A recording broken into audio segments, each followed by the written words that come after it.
Welcome back, you beautiful bastards, to the Frosty Canucks podcast. And let's just jump into it with a word from Frosty. Say the line! Frosty. Big Chunk. No, I can't use Big Chungus. Yay! I want to use Big Chungus because fucking Big Chunk. Right. Did you see the official Big Chungus news? Can we talk about that? Yeah, we can talk about that. That's pretty damn funny. It's not even an April Fool's joke. That's the funniest part about it. No, that's for real. So, for those of you who are not familiar, there's a meme called Big Chungus where they took Bugs Bunny and they made him obese as fuck. That's where, like, the Big Chungus meme started to gain some traction around, I think around 2019, 2020. Like, the Looney Tunes mobile game, and I guess whoever makes Looney Tunes, and I don't actually know who the fuck owns them.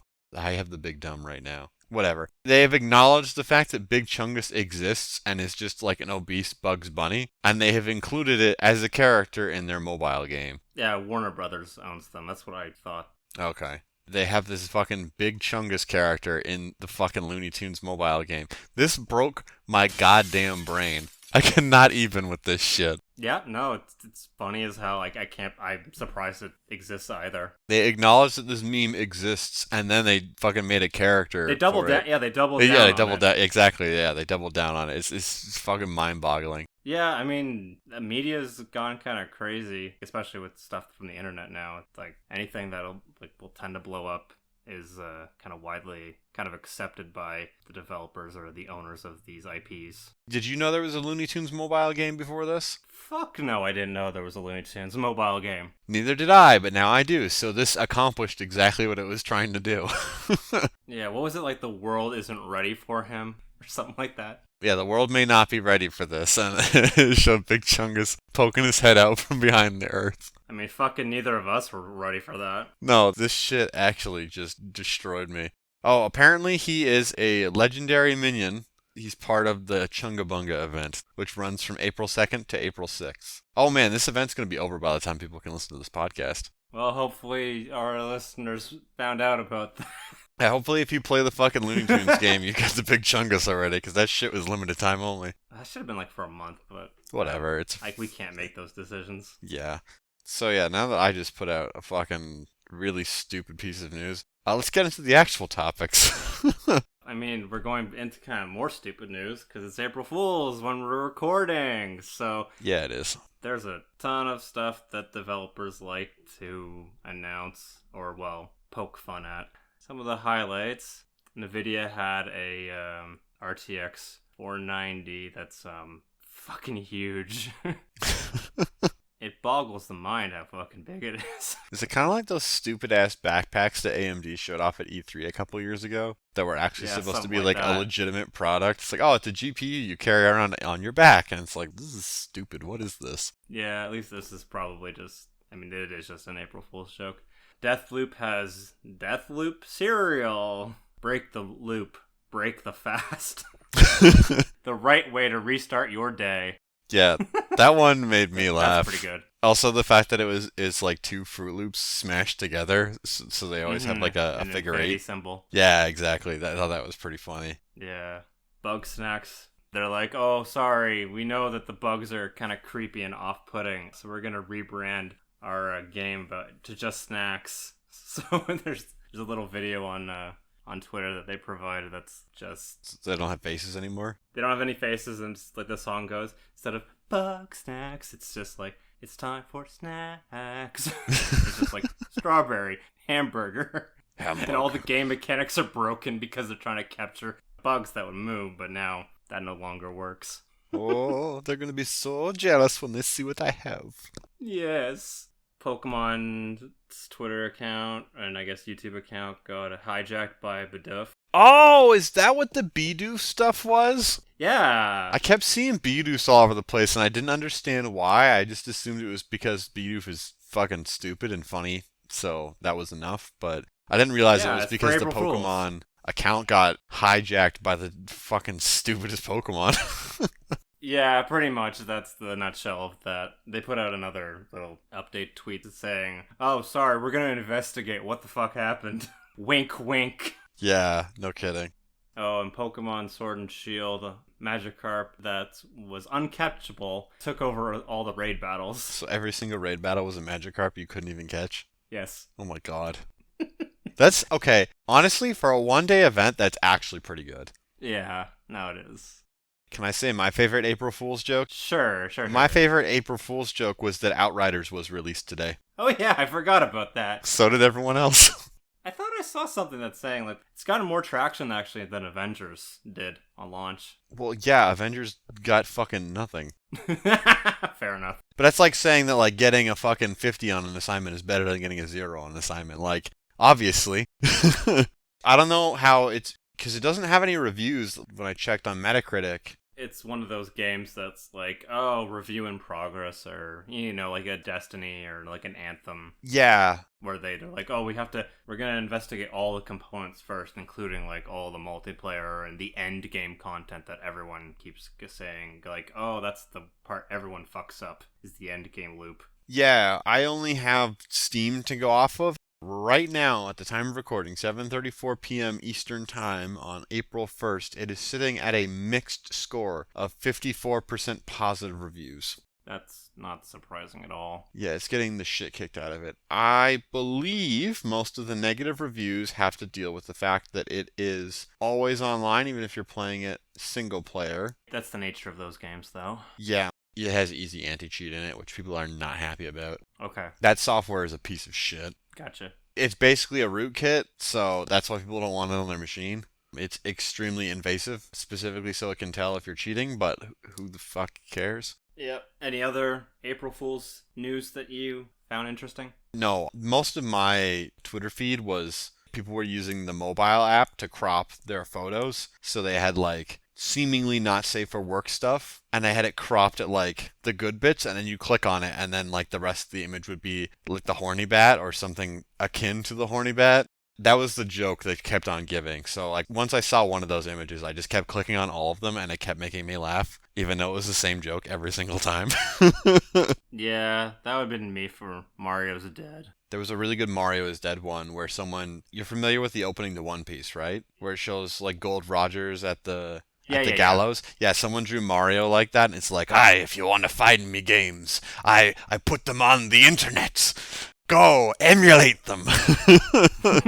That's good, actually. Damn. The picture was really well done, and like it emulated like One Piece's intro really well. I was like, oh, I get that reference, and that's actually like not a terrible message to put out there, because Nintendo has intentionally made these games fucking impossible to get at. So yeah, I checked this morning. It was still on Amazon though. Physical copies? Yeah, physical copies. Well, they can't. I thought they would have been pulled. Yeah, well, they can't pull physical copies if they still exist. So. But it's Nintendo. They could do whatever they want. They can try to do whatever they want, but an American company's going to tell them to suck their balls. You can still kind of get it. Mario is not dead yet, and he'll be back for golf. There's that too, which we'll get into that topic. Or is this a good point to transition over? Are we done with April Fools? Oh yeah, we're done with April Fools. Okay, so the big issue that like you'll be able to buy 3D All-Stars still if you buy it second hand as a physical copy, because you can do that with physical copies, but you'll have to pay an absurd price for it because of the limited run of the game, and you can't just buy it digitally anymore. Segue, Sony shut down the old PlayStation store, so it's the one that was supporting... It's going to shut down. Oh, yes, sorry. But yeah... Double segue, that's not an April Fool's joke. No, that's for real. That was announced well before this. I know. But yes, that's the store for the PlayStation 3, the PSP, and the PS Vita is shutting down. Mm-hmm. The PlayStation 4 and now the PlayStation 5 use a different store for selling things, so... Yeah, it's a piece of shit. Sony wanted to get rid of their old store, so they weren't updating and supporting two stores. It'd be like if there was two different versions of Steam, and Valve would just force you over to the new version of Steam. Yeah, but Valve would at least bring everything over. Yeah, that's the thing. The nature of computers means that like Valve could always do something like that. Sony probably could have made the PlayStation 3, PSP, and Vita work on a new store, but they're just like, fuck it. I find it really funny because, like, when the PS4 launched, there was lots of PS3 games that got ported over. And I find that really funny now in retrospect, because that will be the only way you can play those ones if you can't find a physical copy anymore on the PS3. Yeah, well, I saw a ton of people, who were voicing disdain for this. It's like, what would you do if you just bought a PSP now? And I'm like, if you just bought a PSP, why the fuck aren't you emulating everything on it? First of all, that system's been cracked for over a decade now. They gave up on that a long time ago. Part of why the Vita didn't sell as well as the PSP is because the PSP was a fucking homebrew machine. So people were running like ROMs and shit on it, and the Vita was a lot more locked down. So like that whole scene and reason why people liked the PSP was not present on the Vita. Regardless, one of the prevailing attitudes I saw from people, these were the kind of people who say a lot of ignorant shit on the internet. So I'm going to just preface what I'm about to say. If you like physical copies because you like having a collection of shit on your shelf, or you just like the physicality of having the game disc or the game cartridge, okay. What I'm about to say does not apply to you. If you were pointing to the Sony store closing as a reason for why physical games are better than digital games, you are a flat earther. You are a flat earther of video games. Those two things do not have anything to do with one another. Saying that the digital store shutting down is proof that physical games are what? What the fuck is the logic there? There's no connection between those two things. Right? I get both sides. Well, so you can still, and Sony's went out of their way to say that you can still download the games if you own them already. Yeah, that's a thing. So you can download them, you can re-download them, so if they're not on your system, you can still re-download them. Yeah, you still have access to your full library. That's not going away. Yes, the ability for you to purchase any more of those games digitally are gone. Yeah, and any kind of microtransactions, I believe, are also gone because that relies on the storefront. But one of the things, if you buy a secondhand game for any of those systems, right? Especially in the PS3 and the Vita era, that was when day one patches were very prevalent in just about every game. If you buy a PS3 game you have never played before on your PS3, the download server needs to exist so you can download the day one patch so you can even play the fucking thing. So it's like, they're not going to shut that fucking store down, the download server down. Because if they shut the download server down, not only are you not able to download your digital library anymore, you can't play physical games anymore because almost all of them have a day one patch. Yeah, for the most part. The people who are saying that are straight up they're the kind of people who will say or point to anything to prove their point, even if the things they're pointing at have nothing to do with what they're talking about. They're just, this is proof of this thing, even though it's completely unrelated. It's like, okay. I also saw some people who were bitching about it from a standpoint of games preservation. I don't give a fuck about this. Are you at all in the know or care? Do you care about this kind of stuff, Jason? Oh, I mean, it kind of does suck because on the PS3, I think you could download a lot of PS1 classics. So that's being also lost, is that ability. Oh, yeah, that's true. And equivalently on the PSP, I think if it was compatible, you're losing that access. At least the ability to give Sony the money for it. Mm-hmm. Feel free at this point to just emulate it after. Yeah, I would say just fucking emulate it. Let me get the dates. July 2nd for the PS3, which is the PSP as well, and then August 27th for the Vita. After that, fucking feel free. Sony clearly doesn't fucking care. Yeah, or they want people to use PS Now, but I don't even think PS Now is available in every region. That's not even like right. A useful thing to even add in there. I'm sure that's what they would say. Well, not even a quote from one of the higher ups there was going around being like, why would anyone want to play old games? It's like, I don't know, because they enjoyed playing those old games. I don't know. Why does anyone play any game?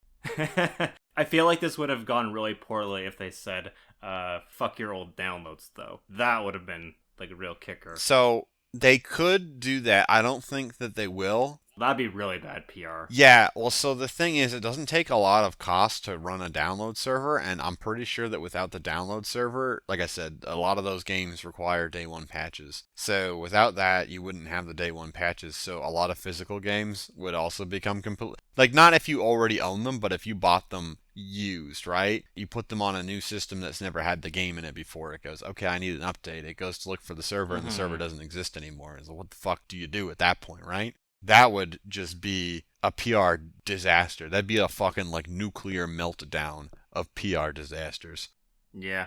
I mean, a lot of it comes down to just, it'd be ideal to have the ability to be able to purchase these games on one newer system, so some sort of play it on the PS5 with an emulator. Yeah, I think that would make sense long term. I remember hearing sentiment about it back when, I think it was before the PS4 was even launched, and people were like, I want my library to be able to come with me. And then they shut off the PS4. Sony dunked on Microsoft a ton during that, but one of the things Sony didn't have was the ability to carry your library forward. Yeah. And that has remained mostly true. PS4, PS5, do you carry your library forward? Yes, that's how the PS5 actually has some content right now. Yeah, because under the hood, they're basically the same thing. I know some people are going to dispute that.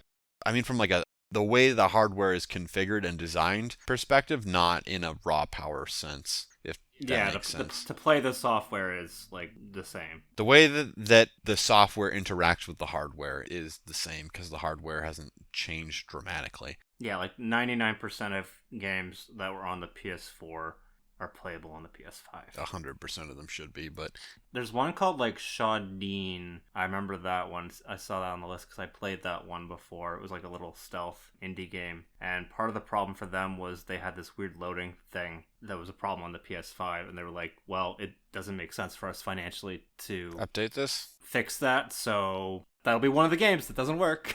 I guess that kind of makes sense for smaller teams. If it's not, like if it's too much for them to fix it. Yeah, that was the main issue. I think all the AAA games... they have no fucking excuse. Just fucking implement a new performance patch, same shit as they would do on PC.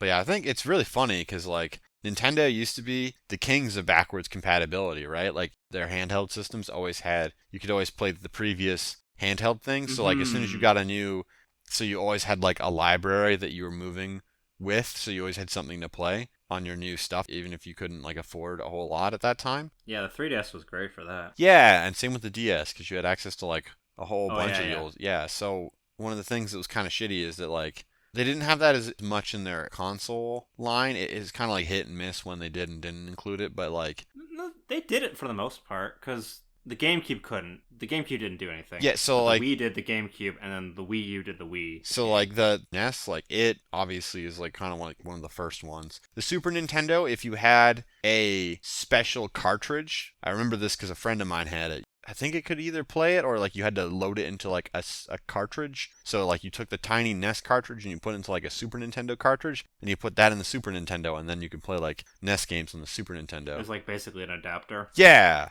I can't remember if that was a thing or if that was a thing for Game Boy games. I know it was definitely a thing for Game Boy games. I think they also had a thing for playing NES games on the Super Nintendo. I didn't own either of those. I only know about that because of like my friends who had parents who were into video games. So I was like, ooh, this is so cool. Meanwhile, I'm over here with just my Game Boy. N64 definitely did not have any backwards compatibility. Neither did the GameCube. But like the Wii was backwards compatible with the GameCube. The Wii U was technically backwards compatible with the GameCube and with the Wii. And then the Switch is not backwards compatible with anything. So they like kind of completely killed off all of the backwards compatibility with their home consoles and their handheld consoles all in one fell swoop with the Switch. And then Sony's been like... Nintendo. Yeah, exactly. And then Sony's been like, oh, we don't give a fuck about old games for a while now.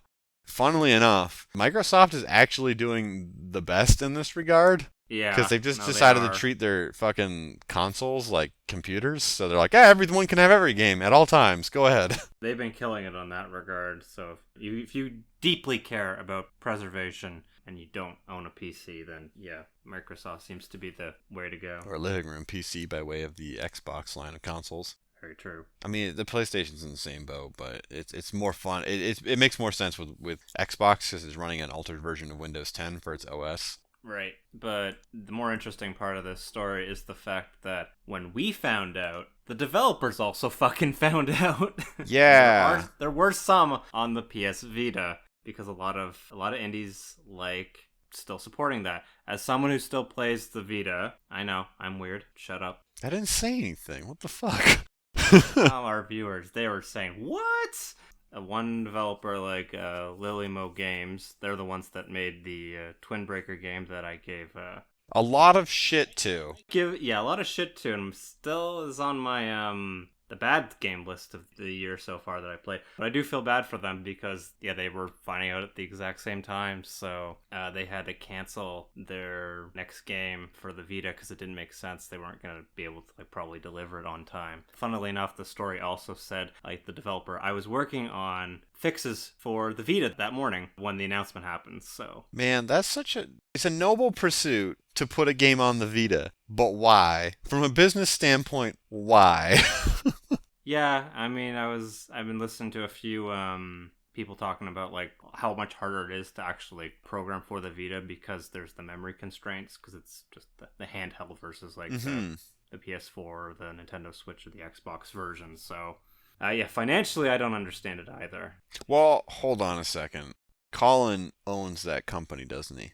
Or like he owns a stake in that company. I suppose, yeah. It was done because Colin loves the Vita unabashedly. That's the only reason why. Even though it makes no financial sense to do that, he's like, put it on the Vita. Why? Because I want to play the Vita in bed. I want to play this game on the Vita in bed. But Colin, the charts show that we're going to lose money. We're in the red with the Vita. Put it on the Vita. It's like, fuck you. Put it on the Vita anyway. What a fucking Goomba. Oh my god.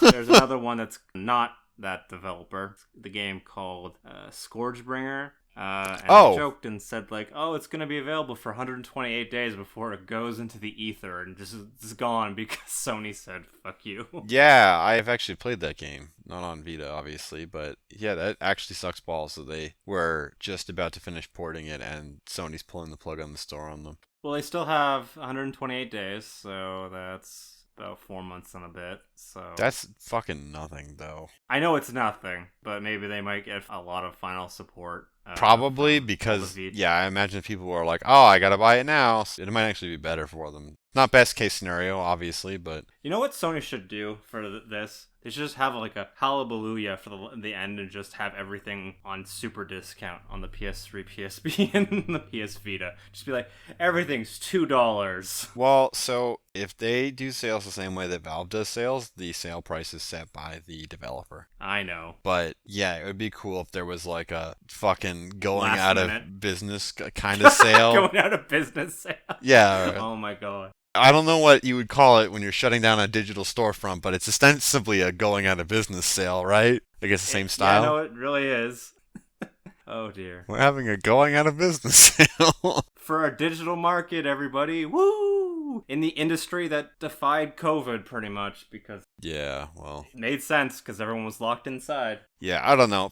I don't necessarily have a problem with them shutting a storefront down. I do think that it's kind of shitty that there's not adapting the devices to work on a newer storefront. Because, like, that's the whole thing. It's like, I can understand not wanting to have to support two different storefronts because that's fucking balls. But at least let everyone use the same storefront with their device. Like, you fucking on PC or on, like, the fucking mobile devices, everyone uses the exact same store. Regardless of what device you're using, you can always use the stores that are available. So just, like, fucking do that. I know it's more complicated than I'm making it out to be just by saying, oh, yeah, just do it. But it's, guys, come on. I mean, for the most part, I was just using the web version of the store to buy games because it made a lot of sense. But then Sony decided, oh, we're going to revamp it. And then they fucked everything up. Oh, yeah. They fucked everything up. Fuck you, Sony. Fuck you for fucking around with a fucking store. God fucking damn it. It's a piece of shit to navigate. I used to use like the wish list feature to basically which is gone now. The games that like I was interested in, like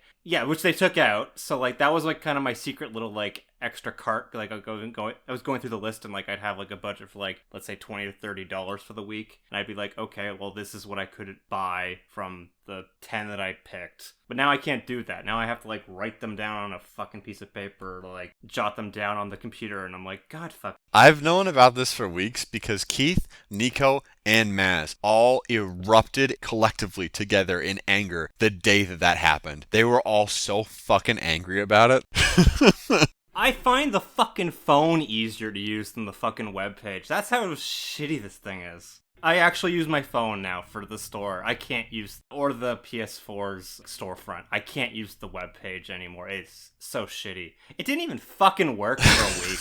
They were mad salty when the fucking changes happened because they got rid of functionality. Well, you can tell I was mad salty too, but I actually kept it inside until now. Now that this is the only fucking store that you can use. Well, I mean, have you used Steam much at all? It's like what I consider the bare minimum for when you are making a digital storefront. It's fucking better than the Sony one. Like I said, I consider it to be the bare minimum. It has all of the exact bare minimum and features. Sony doesn't, and the Sony's new store doesn't have the fucking bare minimum. Yeah, exactly. Well, that's why I've always been at least somewhat critical of Epic's store, because I'm like, I look on it and I'm like, it still doesn't have the fucking feature X that I'm looking for. That it just exists in every other store. Ugh. Yeah. I can't even remember the last time I was like I looked through the features. I think it was still missing fucking wishlist or some stupid shit like that. They at least have everything in Canadian currency now, which they didn't for like several months after they launched it, which I was like, okay. Fuck's sakes. Okay, let's compete without and it's not even just like Canadian currency they were missing. They were missing like a ton of what I would consider major currencies for doing business in the world. And I'm like, all right, sure.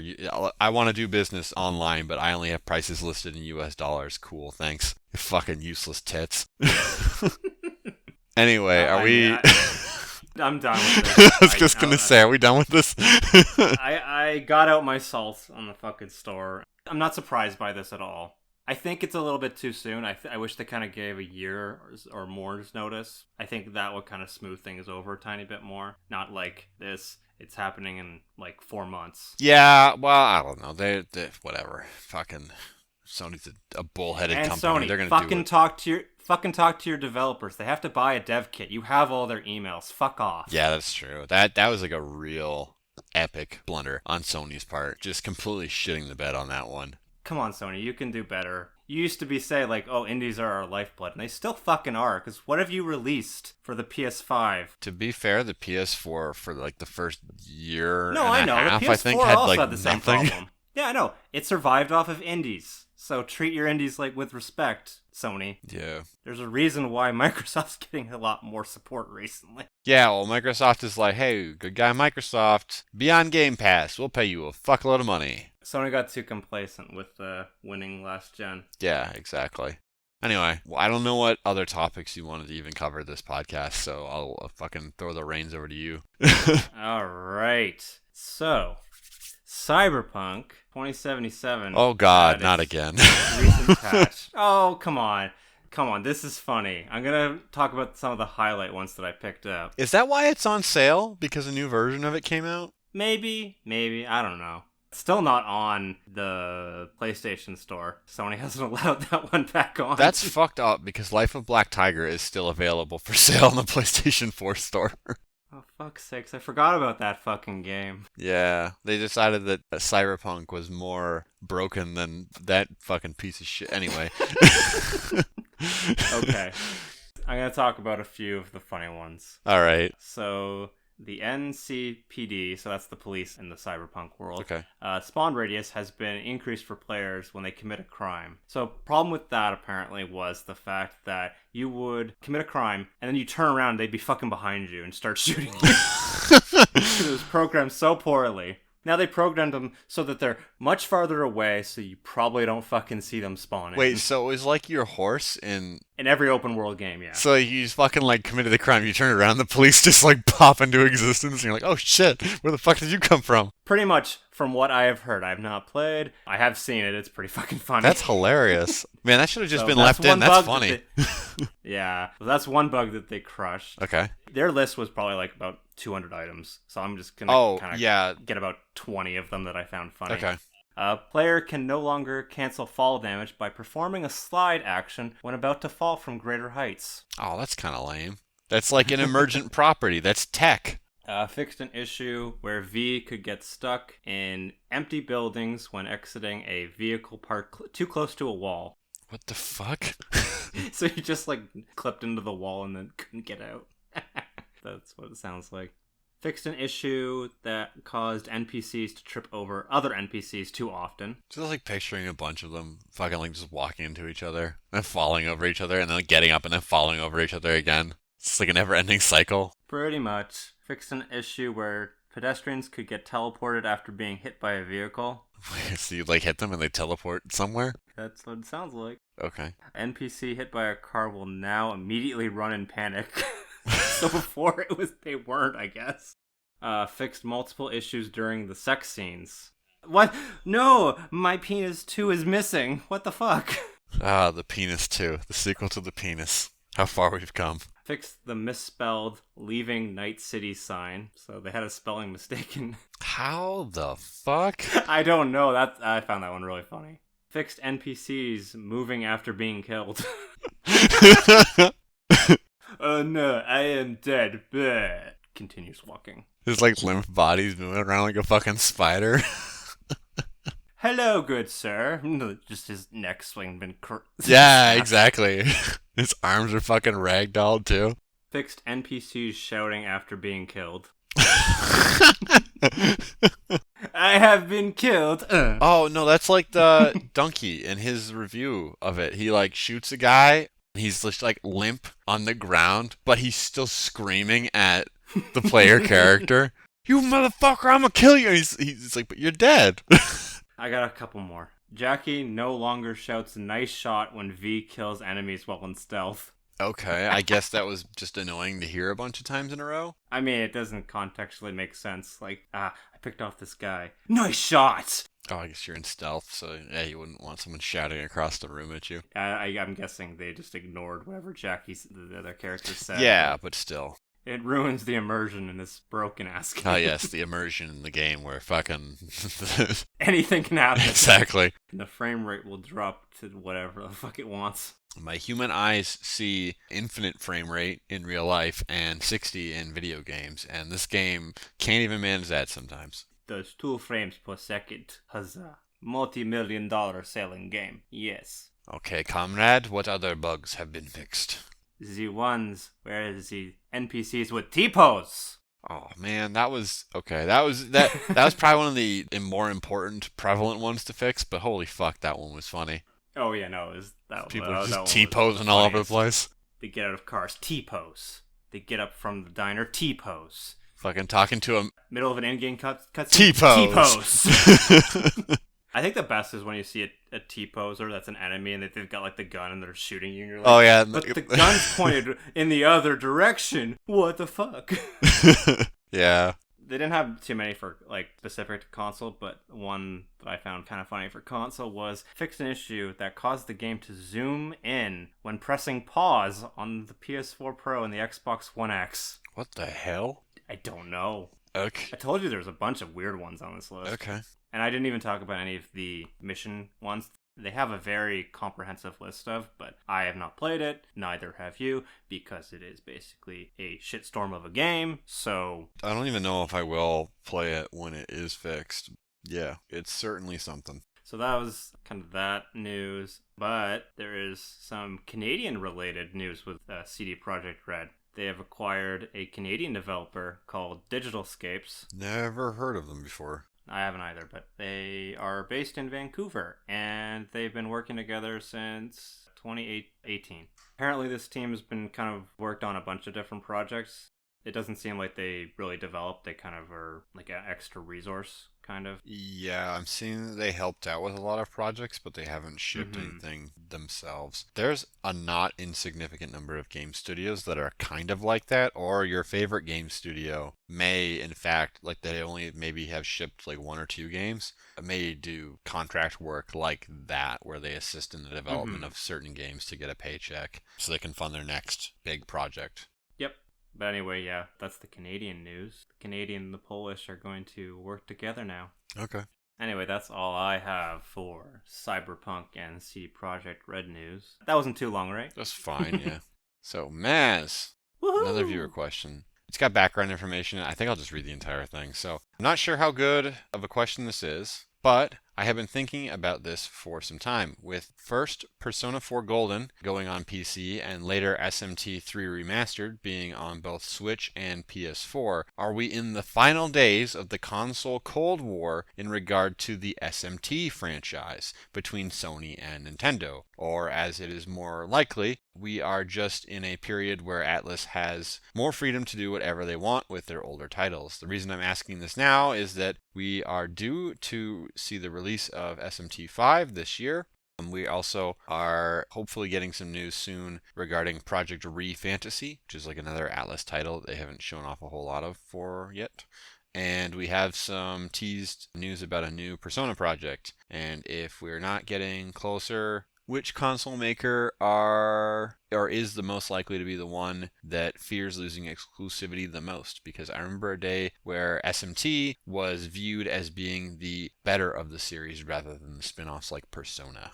Yeah. So Atlas is owned by Sega now, and since Sega has been kind of doing whatever it wants with platforms, I think that we're going to see a lot more cross-gen releases. Just like what we saw with Persona 5 Strikers that just came out recently, with the PS4 release, the Nintendo Switch release, and then the PC one. So, all at the same time. I did some background research into this.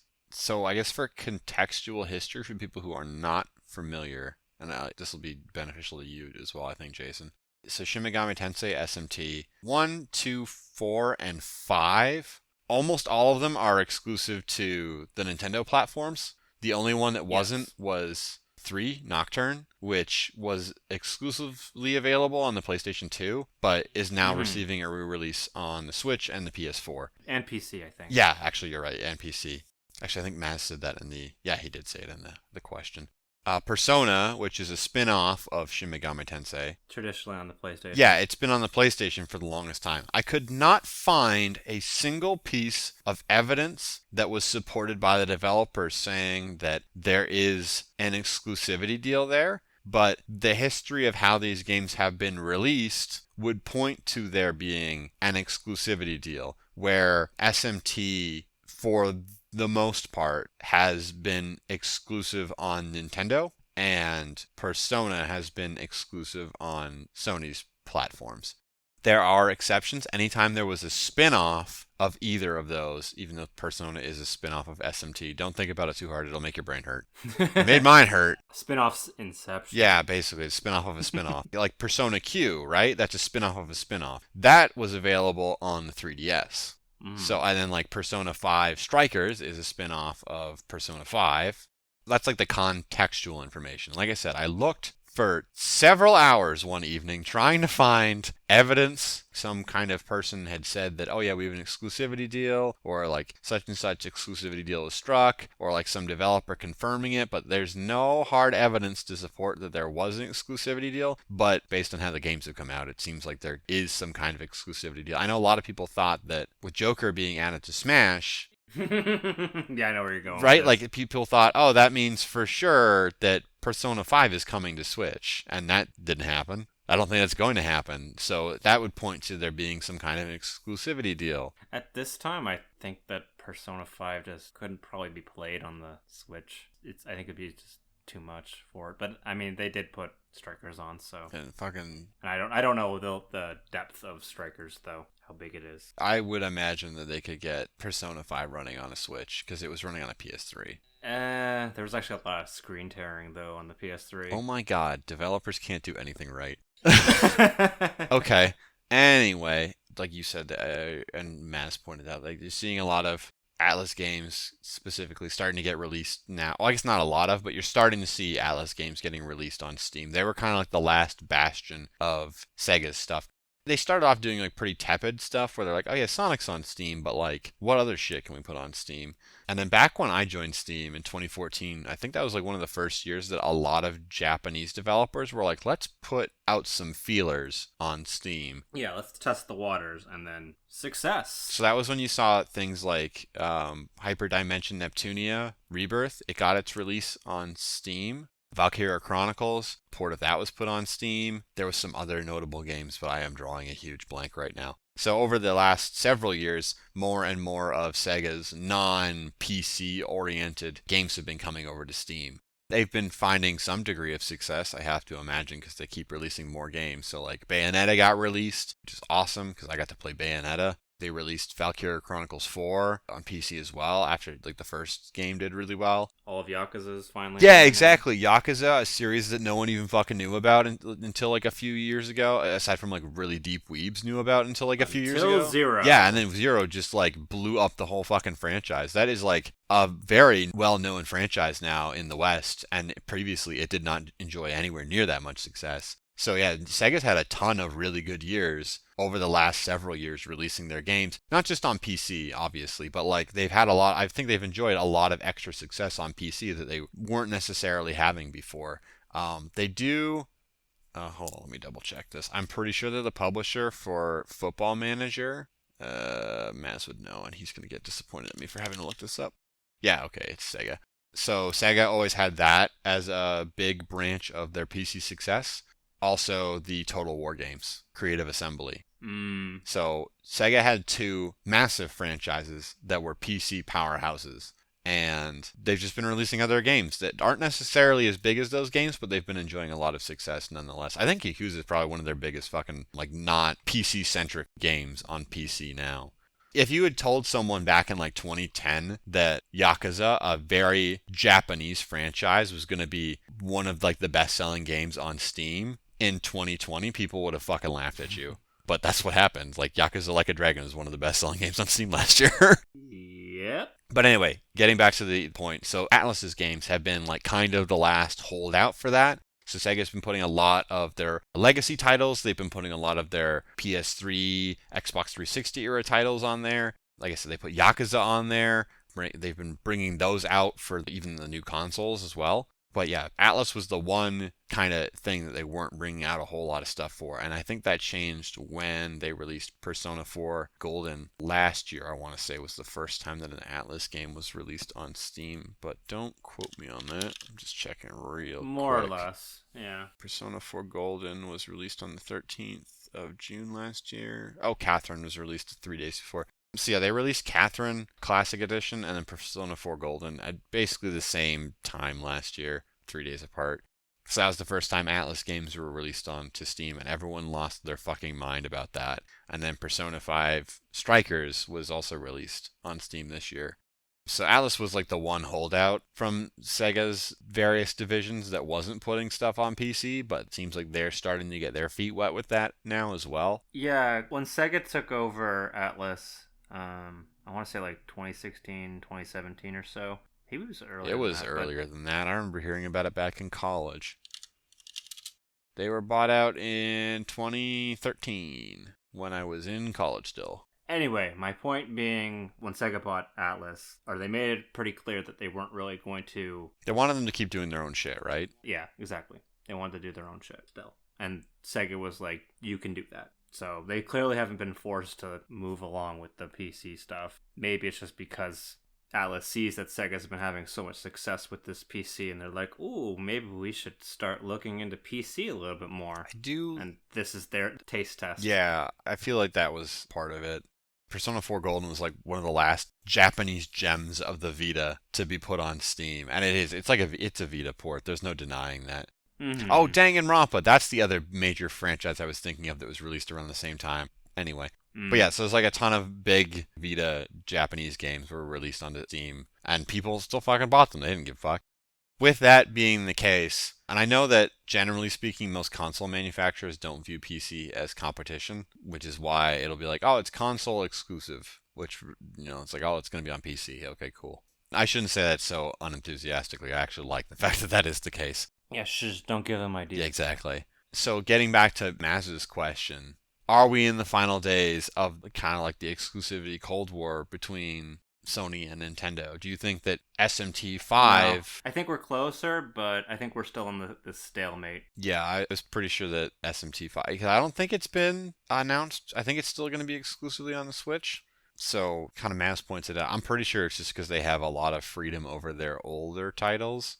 It's like, oh, no one cares because this is old. Maybe Persona 5 will come to like Nintendo consoles and PC like 5 years from now. You know? I think the real kicker will be when they finally have an Xbox version of That'll it. never fucking happen. I know, but if it does, that means I think they're releasing forever. Oh yeah, I guess that's true. That's my point. But yeah, I still think that the exclusivity stuff is still very much in play. We're not done with that yet. I mean, even Square Enix with Final Fantasy 16 is like, it's going to be PS5. Yeah. Well, I mean, Sony fucking paid a shitload of money for it and gave them marketing spotlights, so yeah, it makes sense. Mm-hmm. But I think what's interesting is the last bit of what he asked. There was a time when SMT was viewed as being the better of the franchises, and it was like a bigger win for it to be on Nintendo systems and for Sony to not have access to it, right? But I believe Persona 5, without the sales from Royal, outsold the entirety of the SMT franchise.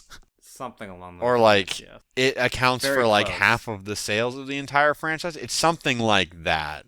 Here's the thing. The Persona brand by itself, it's equally as strong, and they no longer even have to put on the Shin Megami Tensei part on the label anymore. They just have Persona because it's that well recognized. Yeah, I feel like the franchise kind of went from being like, and you know, I know that AK listens to or I think he listens to the podcast pretty regularly, and he's a big It was niche. he's a big SMT fanboy, but it's just like I was gonna say, it's like a super duper niche series that almost no one knew about. Don't get offended. It was a super niche franchise. My introduction to it was one of my friends saying, there's this game where you shoot yourself in the head and then you summon a demon. And I'm like, that sounds fucking awesome. That's how you introduced me to the games, except you didn't tell me what the name was, or you did, and I didn't retain it because I'm like, oh, this is like some PlayStation shit. But I remember you showed that to me one time when I was over for some family function, and I was like, this is the funniest shit I have ever seen. Shoots himself. Persona! Yeah, he shoots himself in the head, and then the fucking demons come out and start slapping the shit out of the enemies, and I'm like, alright.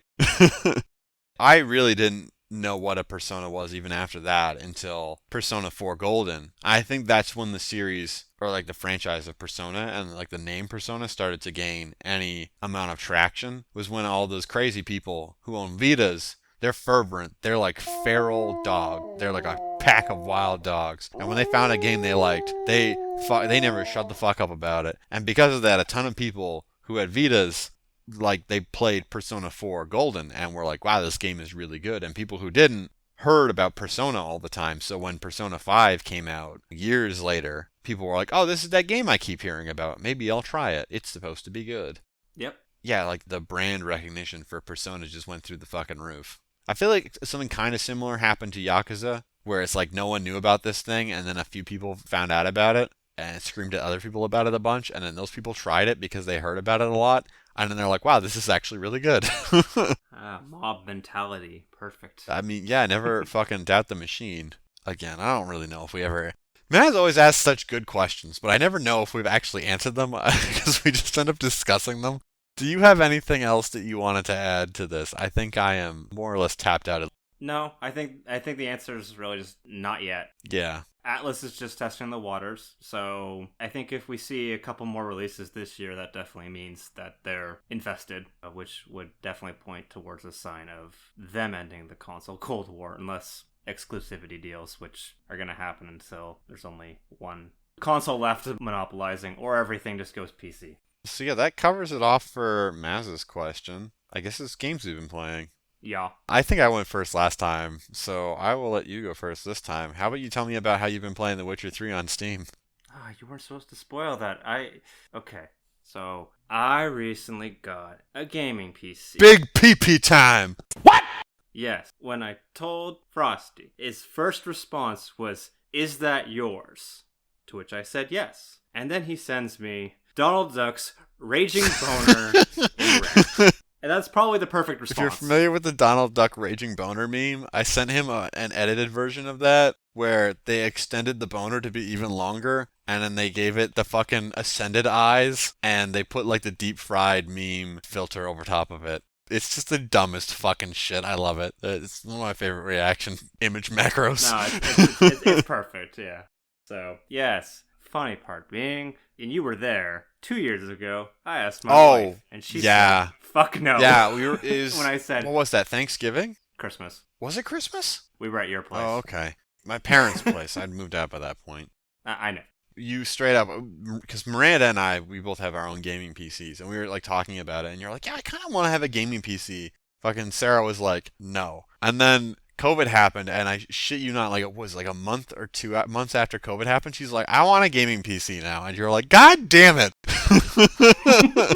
Pretty much. I messaged you secretly and just like, do you remember her saying absolutely fucking no? Yeah, no, I do. And I even said that to Miranda afterwards, and Miranda fucking erupted laughing when I told her that. So I'm like, hey, you remember this like fucking thing that happened? She's like, yeah, I do remember this thing that happened. I'm like, yeah, check this out. And she's like, oh my God. Hint for all bachelors, don't get married. My wife's not here right now, so she can't hear this. Fucking murder you when you're She recording fucking it. controls the money. She controls the money now. Well, anyway, but yeah, you got a half-decent pre-built machine. You guys went halvesies on, so you're going to share it. I guess it makes sense, because you do have the Switch and a PlayStation in your house as well. It's not like Miranda and I, where PC is our primary gaming platform, so we cannot share a PC very well, so we both need our own machine.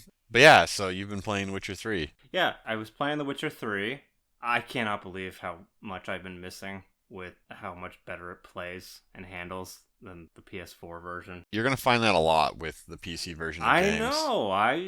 You've been telling me that for a while, and I believe you. So I understand. Loading time, it takes like 1 second. I'm just like, what the fuck? The console's a piece of fucking shit. Yeah. Takes like 30 seconds. I can make a cup of tea. I mean, there are times where you get really shit town 3000 PC ports, but I feel like the perception of that is really overblown because there was a few high profile disasters, and a lot of people are just like, I don't want to say something that you have to censor out later, but a lot of people are the big dumb when it comes to optimizing their shit for it. So it's just like, they put everything on the max settings and then complain like, oh, it runs like shit. And it's like, well, what are you running it on? It's like, oh, I'm running it on hardware from 5 years ago. I'm like, well, that's why you can't play it on max settings. What are you doing? It's like, you have the ability to change the settings, so change the fucking settings to get the either performance or the graphics that are what you want them to be. So I feel like a lot of the times when people are like, oh, this game runs like shit, it's like, well, no, you're just using like really old hardware and trying to demand too much from it, and you're being a complete kaizo. Or yeah, you just need to put out the money for the new. Yeah, like for a while on when like Monster Hunter World first released, I wanted to run it at 60 FPS,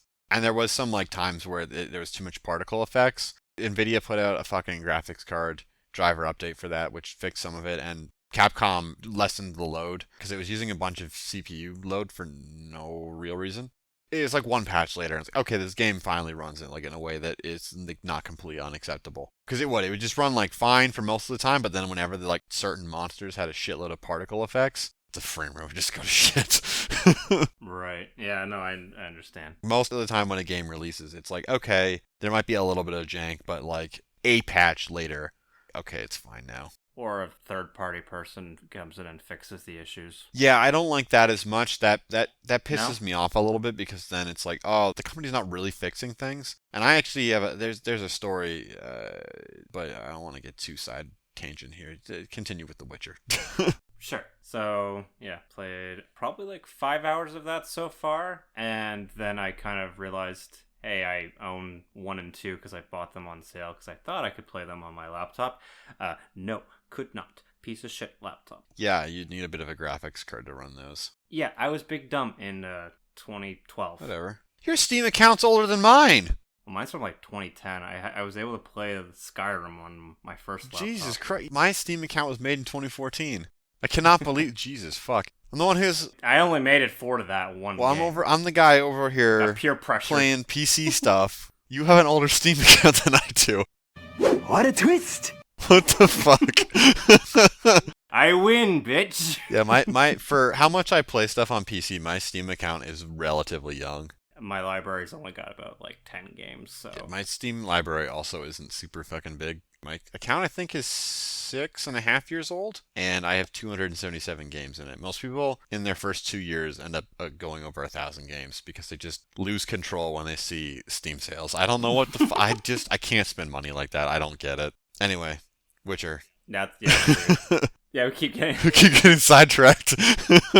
So, The Witcher 3, really love it. Love all the improvements that I'm seeing versus the console. I am playing on the controller for it just because I do not like at least the standard button mapping. Maybe if I could map it differently, maybe that would work, but... You can.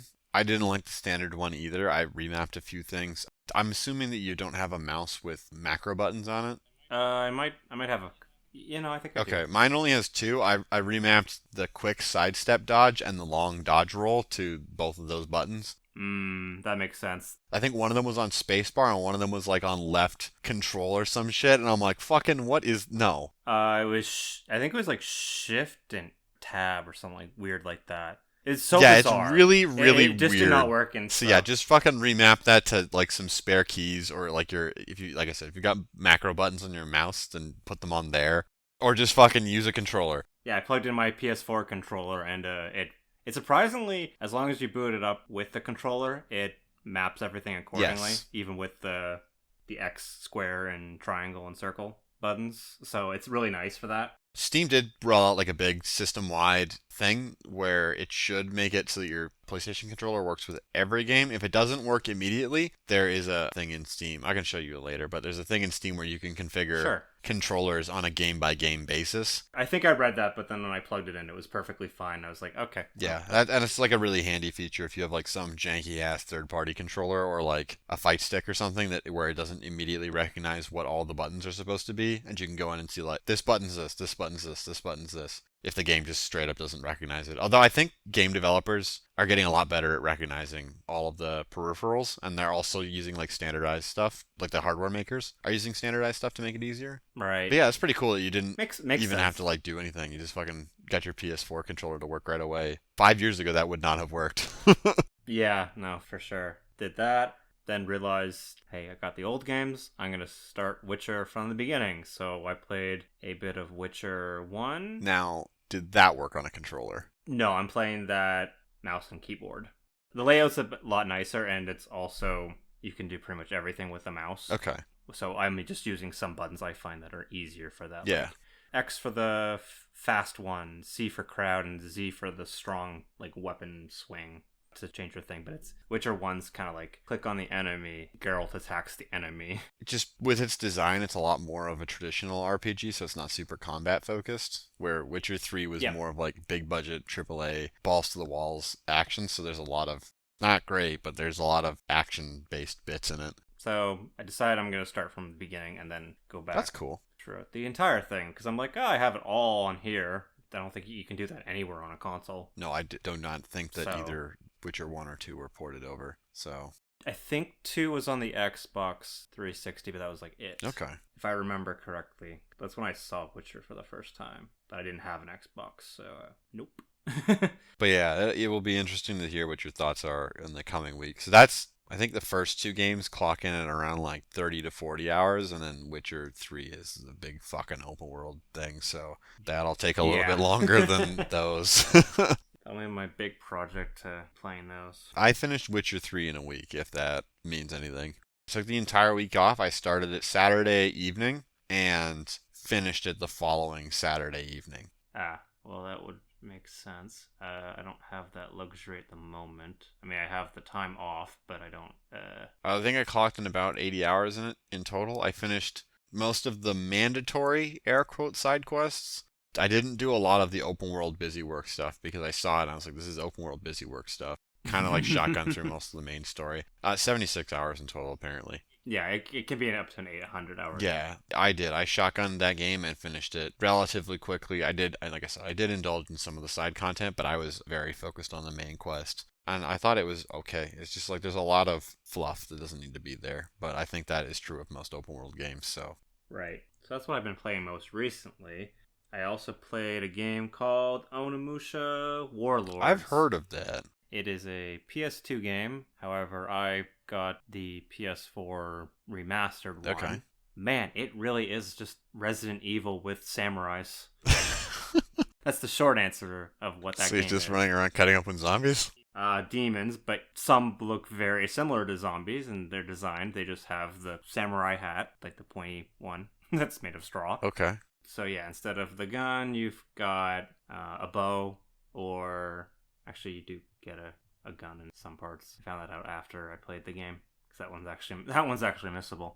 you know what? It was a lot of fun. It has a achievement that's for finish the game in under 3 hours. And I played it, and on my first playthrough, I got to the end in about 3 hours and 40 minutes or so. You were actually... Not knowing where the hell I was going. You're pretty close. I was pretty close for not knowing where the hell I was going and doing a lot of backtracking for, like, where is this? I don't know. Huh. At that point, it's just to say it's not a long game. But is it the kind of game that you go back to and replay a bunch? Yeah, it's designed definitely to be replayable. It's very similar to how you'd like probably replay a Resident Evil game with its short time to beat the game. Yeah, I was thinking like Platinum games.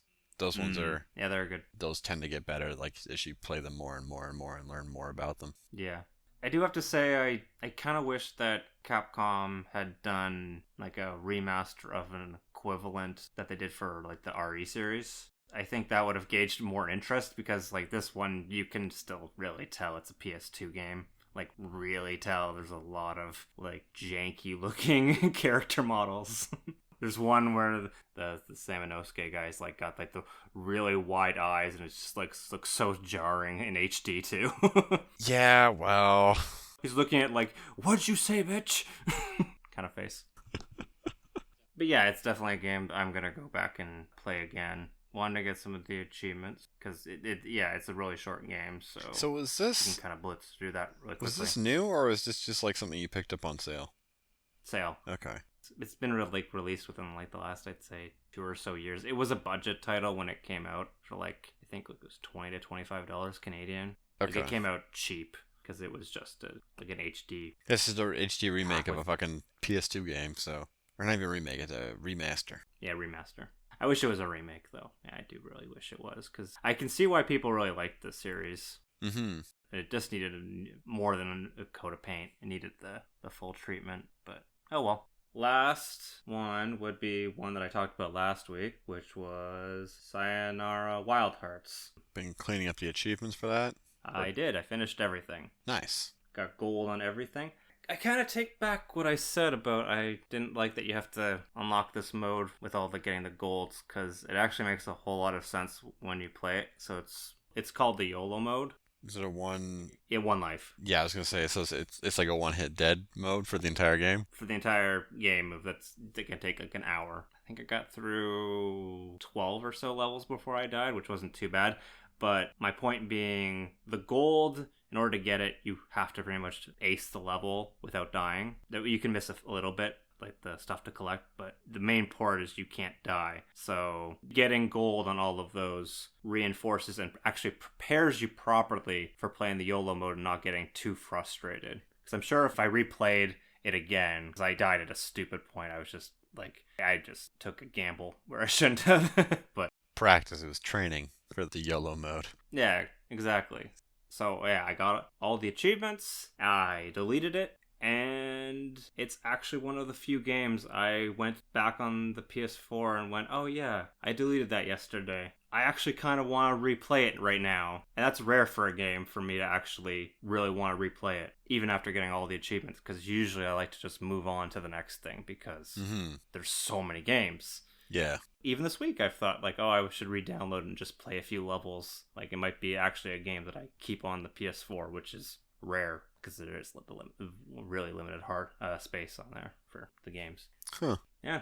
It's definitely a contender for my games of the year so far. I mean, we are like a quarter of the way through the year, so it's not unreasonable to say something like that. Don't remind me. This year's going crazy fast. I respectfully disagree with that assessment, but that's neither here nor there. This year has been glacial so far for me. Every day is suffering. Someone shouldn't have taken that promotion. I think it would have happened regardless, but yeah. I would have gotten pile driven into the ground with work anyway, because I'm like not a new member on the team. So it's like, oh, you can have more money to get destroyed, or you can just get destroyed and be poor. So it's like, okay, well, I'm going to take more money then. Not a winning hand, or not a winning hand. Yeah, it's like what it's slightly better. Yeah, well, a buddy of mine has a saying, and I kind of live by that saying when it comes to work. That is, would you rather be miserable on a bicycle or miserable in a Ferrari? I like that one. And my answer is always, I'd rather be crying in a Ferrari than crying on a bicycle. He's like, exactly. So he's like, just remember that your job, if it's a good paying job, that's important, even if you're kind of miserable at it sometimes. or a lot of the time. It's not to say that, like, everyone's situation is different, but it's just like, remember that you could also be upset at, like, any job you're at. So if you have, like, a really good paying job, then maybe that's the only factor that really matters. Yeah, weigh out what matters to you. Yeah, exactly. It's something that my youngest sister, because she was like, I don't really like my job that much. And I'm like, I don't like my job either. And she's like, oh, but, like, I thought you liked programming. I'm like, yeah, but I fucking hate my job. And I was like, it's better to cry in a Ferrari than it is to cry on a bicycle. And a couple months later, she was thinking about quitting her job. And then a couple months later, she's like, yeah, I decided to stay at my job. And I'm like, why was that? And she's like, because of what you said. It's better to, like, actually have money and be able to, like, afford to be able to do the things I want to do in my free time than to go and work at, like, bullshit nowhere and make no money and still be miserable. Yep. So I was like, or actually, that's not true. She fucking left her job, worked somewhere else for a little bit, had to move back in with my parents, and then her, like, old boss was like, I need you back here. Everyone who I've hired to replace you sucks dick. Can you please come back? I will give you a raise. And she's like, yeah, sure. Yeah, that's what happened. Never mind. I fucking misremembered that. With the power of editing, that mistake is gone. Nah, you can leave it in. Sakes. I now have to edit that part out. Whatever. You can leave all of this in. God damn it. That was a whole fucking thing. That was pretty interesting. So yeah, then ever since then, she's been like, my job's not so bad. And I'm like, you have perspective now. That helps a lot too. So it was actually kind of good that she worked somewhere else for bullshit minimum wage pay for a little bit and was like, wow, I hate this. And I was like, yeah, it's because it's not great. It's better to have, like, a nice cushy job that relates to your education, even if it's not the greatest thing in the world, because it's better than being fucking, like, having money troubles and struggling all the time, right? That'd be correct. So if you can work a job that pays well, there's a lot of value that you might not immediately think of when you're weighing up the pros and cons of your job. But just, think about some of the other shit that people who don't have as much options go through because they don't have those options, and maybe you'll be a little more grateful for it. Anyway, I finished one of my Game of the Year contenders, Hitman 2. Ooh. Oh, right. Yeah, you already knew that was the case. I think I said that as much on my on last week's podcast or last episode of the podcast or in one of my recent posts about it. Yeah, it's really good. I finished level 7 and 8. I really like 7. 8 has some good moments, but also it's really big, and I hated waiting for people to show up for kills. That was really irritating. It's got a lot of horizontal distance. Granted, there's a lot of stuff to do in between that horizontal distance, so it's not as bad as the Columbia level, Santa Fortuna, but the Haven Islands are just like, it's just too big, and some of the roaming NPCs take a really long time to come back to where you want them. Yeah, you were telling me that there's unfortunately a technical problem on the... Oh, yeah. So, this is a fucking weird technical problem. If a body goes in the water and, like, dies entering, so you, like, drown somebody, the body will not be seen because it's in the water, even though it's, like, clear water everywhere on this island. But if you reload your save, the hidden attribute on the body disappears, and, like, everyone can see it from a really far distance away. I killed somebody doing one of the kills where you, like, the lady who roams around and is like the greeter, you can kill her by having her, like, fall through a trap door in a bathroom. Yes, I remember that one. Yeah, and she falls in, like, this really shallow water, and if you just fucking leave her there, it's fine, unless you reload your save file, and then every fucking person in a, like, 5-mile radius sees that body and starts freaking the fuck out. It's, oh god. That led to a lot of frustration until I figured out exactly what was triggering it, and I was like, oh, what the hell? You're just completing the other part of the mission, and just like everyone's on high alert. Yeah, exactly, and I'm like, what the hell's going on? What'd I do wrong? Yeah, that fucking pirate guy at that stupid Cuban restaurant on that island, fuck that guy. He's the one who kept seeing it. When I finally figured out what was causing it and who was causing it, because it was always him, or it was almost always him. So I went over to that Cuban restaurant, I saved the game, I just fucking pulled out a gun and just unloaded this guy. and then fucking started shooting down everyone who tried to stop me. So yeah, and then Miranda watched me do this, and she's like, do you feel better? And I'm like, a little bit. I was so angry at them oh man. It's so weird because that wasn't an issue on consoles. Well, I never had that issue. The PC had a few technical hiccups. Like I said, a couple of times the game just would like crash for no fucking reason, or at least it didn't give a reason.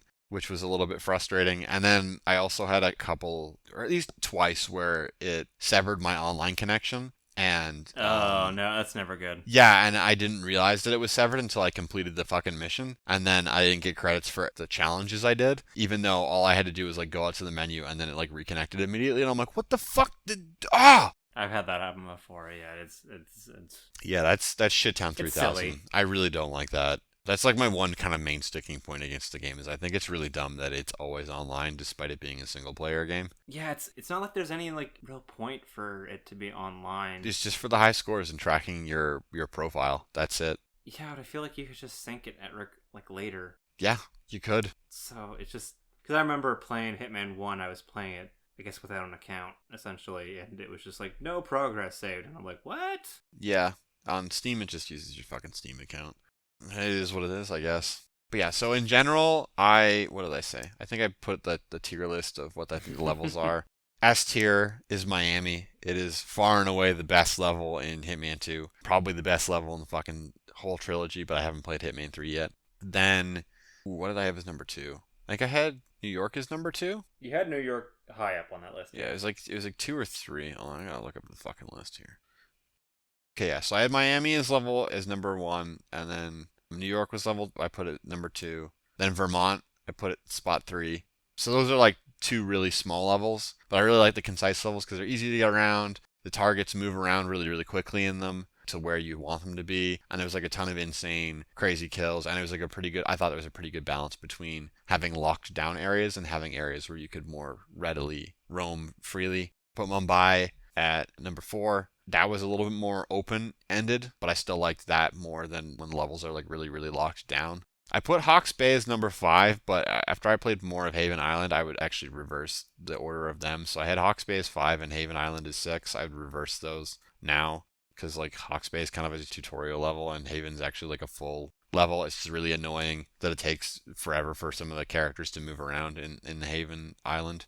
Hawke's Bay works as a really good tutorial for everyone who didn't play the first game, or it's just an introduction to Hitman 2 if you haven't played Hitman for a really long time. And then Santa Fortuna is like not very good, so I have it at spot number 7. And then the Isle of Sigale is a fucking dog shit level. It's not as bad as Colorado from the first game, but it's not very good. After we talked on like the last podcast and you were like, just don't play it again, I was like, you know what? I'm not going to play it again. And I played New York instead. And I had so much fun playing New York. New York's a good level. It's so fucking good. It, like I said, obviously it was number 2 on my list. So well, it's so good because it's just one building. You're in a bank. Yeah, and that's it. It's like you're doing the crazy bank heist too. I thought the mission stories for it were a little bit weak, but I'm not as fussed about that because the mission stories are more like, here's a directed way to play the level. The one is like doing a bank heist, and I did it several times without doing it through the mission story, so I didn't do it exactly the way to trigger the checklist of events or whatever. So it was like, I'm like, I've done literally all of this stuff. I just didn't do it the way the game wanted me to, so I didn't get a checkbox for doing the mission story. Yeah, I think I remember that now. Yeah, I had the same thing where I was just like, I've done this, haven't I? Yeah, exactly. I've not done it the way we said. Yeah, and the way, and that's the thing I really like about New York is there's just like so many ways to do. Well, I guess not so many, but there's like several ways to do a lot of the main kind of like the different things throughout the building. So that gives you a lot of freedom in your approach, even though a lot of the areas are really locked down. For me, that's like the perfect way to design a level. It's the exact same way as Miami, right? Like a lot of areas are locked down, but you're still given the freedom to act within those areas to perform various assassinations. Did you get to play as the guy who was getting like let go from his job and then you like took his place? Fucking that one was hilarious. I like went in and it's like does your wife knit those sweaters? That sweater, yeah. And then it's like, oh no, I knit them myself. A man's got to have a hobby. And like as soon as he said that line, Miranda's like, wow, she's firing this guy for being gay. And I was like, what the fuck? How did you get that subtext from that? And she's like, oh, that's like women's subtext 101. And I'm like, what the fuck? Okay, I didn't piece that together. No, neither did I. I just thought it was because he was wearing an ugly ass sweater. That's what I assumed too. No, the subtext of that conversation is she's firing him for being gay. Okay then. Yeah. After she said that, like Miranda told me that, I was like, well, I have no problem fucking killing this woman now. And I fucking drop kicked her down the glass into the lobby. You Yeah, there's one where there's like there's an award that has like the pen. Oh man, that one's super great. You like fucking turn off the music and she like comes over and turns it back on again. She's like reminiscing over the award and you just like casually walk up and just smash your face into it. Yeah. Even if the guards are still in the room, it doesn't make enough noise to alert them, even though it's loud as shit. What was that? Doesn't matter. It wasn't Yeah. loud enough. Or there's like one where like a challenge where you shoot her through the one-way glass while she's sitting in like her yes. room. I did that while her like fucking bodyguard was like looking right at me. I like crouched behind the table, pulled out a gun, used the assassin vision so I could see where her head was and shot her in the head and then ran away. Yeah, I remember that, yeah. Oh, did you do the job interview? Maybe not, I don't know. Okay, so there's like this guy who's vomiting in one of the bathrooms. And you go take him out and you dress in his outfit and you come out and you're like, I'm ready for the interview now. Oh, is he the one that you fixed the computer problem for? No. No, that's a technical No. support. That's a different one. So yeah, you go and do an interview with HR and they ask you... Oh, yes, I played this one. Yeah, they ask you like 3 different questions and if you answer them all correctly, they're like, congratulations, you're hired and you are going to work in the sales division. So that'll give you clearance to every floor of the building. You don't start until tomorrow, but go around and meet some of your coworkers and explore the space. It's good to get acquainted with your working area. And I'm like, that's crazy. Like there's this... If you answer like those 3 specific questions correctly, you just get access to the entire fucking building. Yeah, there's some really funny, because there's 3 choices, I think.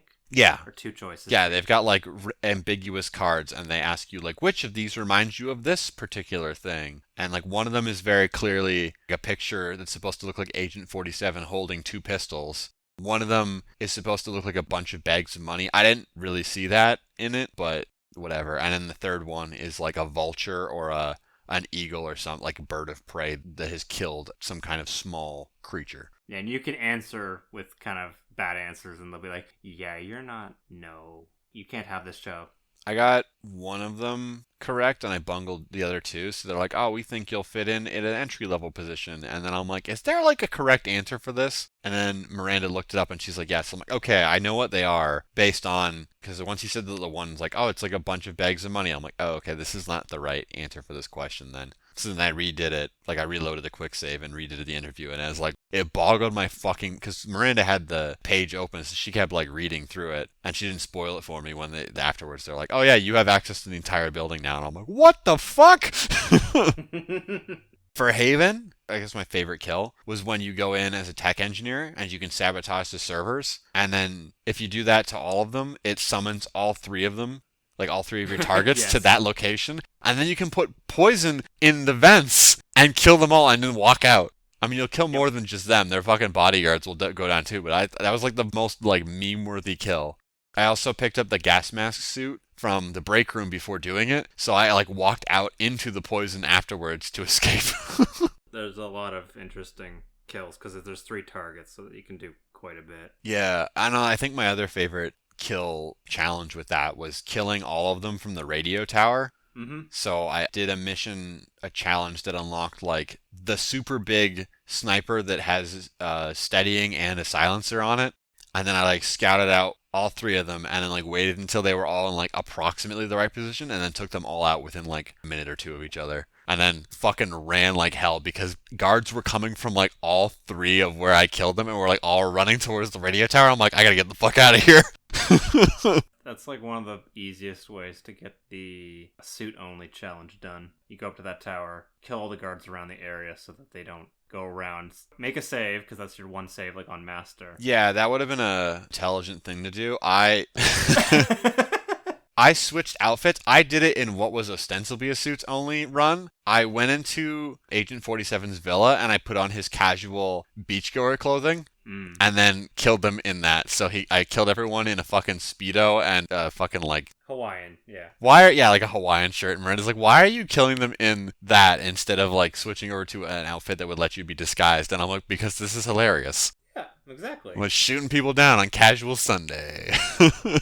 Play however you want. That's the greatest part about the Hitman sandbox. Yeah, exactly. So, yeah, I'm really glad you convinced me to play them. And I'm also glad you told me to buy the gold edition because, yeah, Haven and New York were two of the better levels in the whole package. So They had enough. yeah, it would have been shitty to kind of end on the Isle of Sigil, because that mission fucking Yeah, sucked exactly. ass. They were just trying to make it hard because it's the final mission in the fucking story. Which is stupid. Yeah, that doesn't really make sense. That's that. Did I talk about Mail Mole on the podcast last episode? No.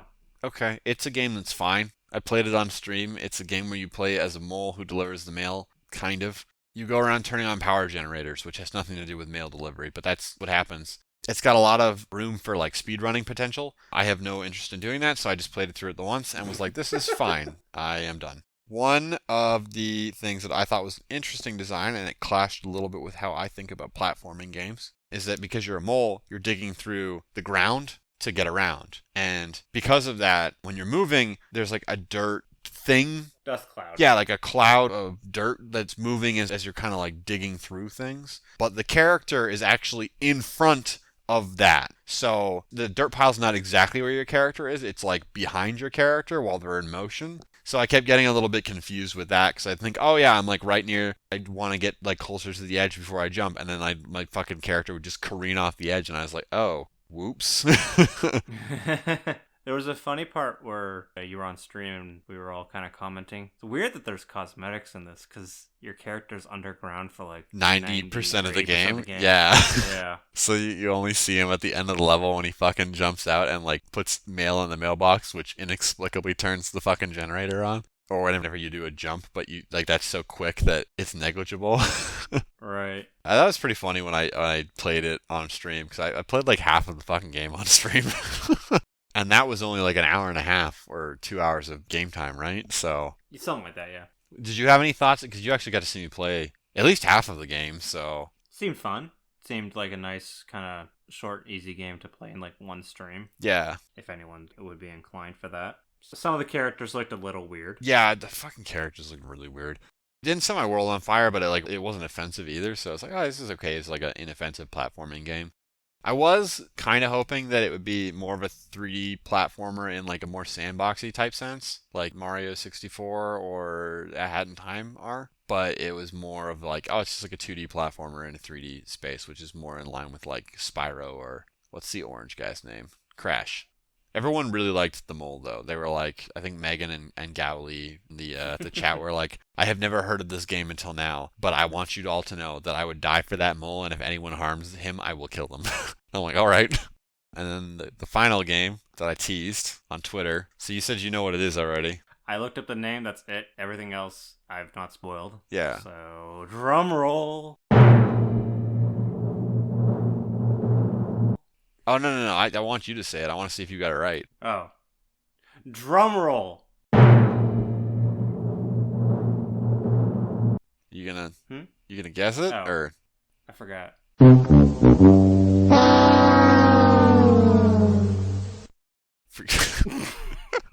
You told me to forget. I guess I did. So, them's fightin' herds, which is a terrible pun on them's fightin' words.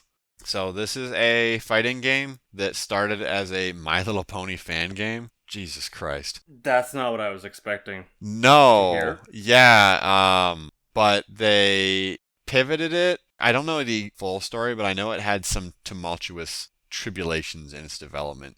They pivoted it away from that and made it its own thing. So the art style looks very much like My Little Pony, but it's a little bit more stylized. I think it's a little bit more cartoony and more like rough, which works better for a fighting game. Yeah. And instead of having the fucking shithead, I don't know anything about the fucking pony. I'm not a brony in case anyone was wondering, but whatever. Instead of that, they have characters that are like vaguely horse-shaped. One of them is a big fluffy alpaca, one is a deer, one is a unicorn, that one's probably the closest looking one to a My Little Pony character. One is a horse-shaped dragon, one is a sheep, and one is a cow. And they just recently, it went on sale with the release of version 2.0, which came out with a goat character. I did not buy the goat character, I just bought the base game. The goat came after the cow? Yeah, the cow was one of their first characters. I'm just surprised by that. So anyway, I haven't been playing Fantasy Strike because I got tired of playing Fantasy Strike. And there's some other, well, I guess I can say it on the podcast. Sterling can't get me here. So I had lost a bit of interest in the game because after playing it for 550 hours or some shit, there wasn't as much new stuff to learn. They did release new characters, but after kind of the free-to-play launch happened and it got like a lot of people in and then a bunch of people dropped off playing it, it went back to being like just as unpopulated as it was before. That wasn't as fun for me as playing a wide variety of random people was when it like was at its peak with the free-to-play stuff. And the other thing that made me really frustrated was I hadn't played for a while and I went back and played it, and Quince, one of the new characters that was added with the free-to-play launch, I fought the same person several times in a row and they were playing Quince the entire time. And I'm like, man, I fucking am playing the character who has the best matchup against Quince. Like, I won some of the matches, I lost some of the matches. They were pretty evenly matched, I would say. This character is just so unfun to fight against because it just puts visual diarrhea everywhere on the screen. So I was like, no, fuck this. I don't want to play this anymore. I don't want to play this game with this character in it because this character makes the game less fun for me to play. Well, it's your golden rule. If it's not fun, yeah, stop playing. But I hadn't been playing fighting games for a couple of months, and I now have been playing fighting games for like Fantasy Strike got me in the rhythm of playing fighting games frequently and often enough that I was like, man, I really want to play another fighting game. So because Fantasy Strike, it strips back a lot of things that are in other fighting games so that like it makes the learning experience more clear. So like there's no motion inputs. The game is very clear about when like counter hits happen or when a cross up happens by like putting that very big on the screen. Everything's like a one button special move instead of having to do crazy like motion inputs or whatever. So, and then like combos are very like low and very basic, which means that you can like perform everything in the game with very little time invested,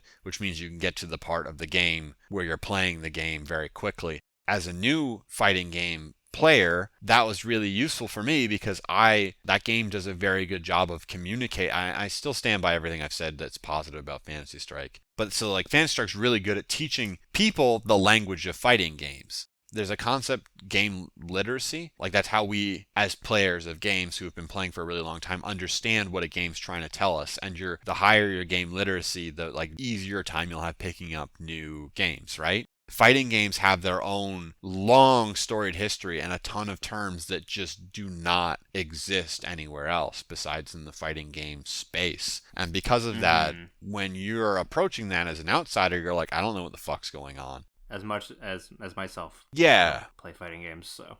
Well, so like one thing is normally you have to hold back to block, right? And that's true in most fighting games. As someone who's never played or who isn't really familiar with fighting games, what would you think if you were holding back but you still got hit? Would you get stunned? No. So what that usually means is that the move's hitbox extends far enough that it hit you from behind, which means it's a cross-up attack. But it's like if you don't know what that is, when that happens, you'll just be like, I don't know what the fuck just happened.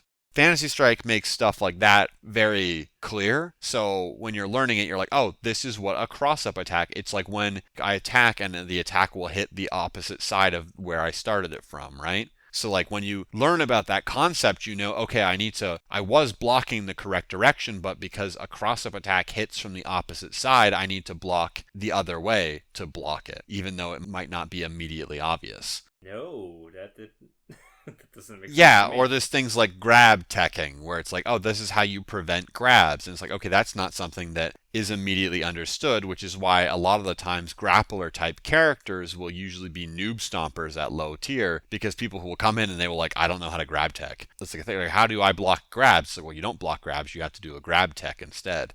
So these are like concepts that make sense if you've been playing fighting games, but if you've never played a fighting game before, this shit makes no sense at all. I'm listening to this shit and I still don't understand it. I'm editing this and I don't understand. Yeah, it's one of those things that makes more sense as you play it, I think. But Fantasy Strike does an amazing job of outlining what these fundamental principles are, why they exist, and how you're meant to counter them.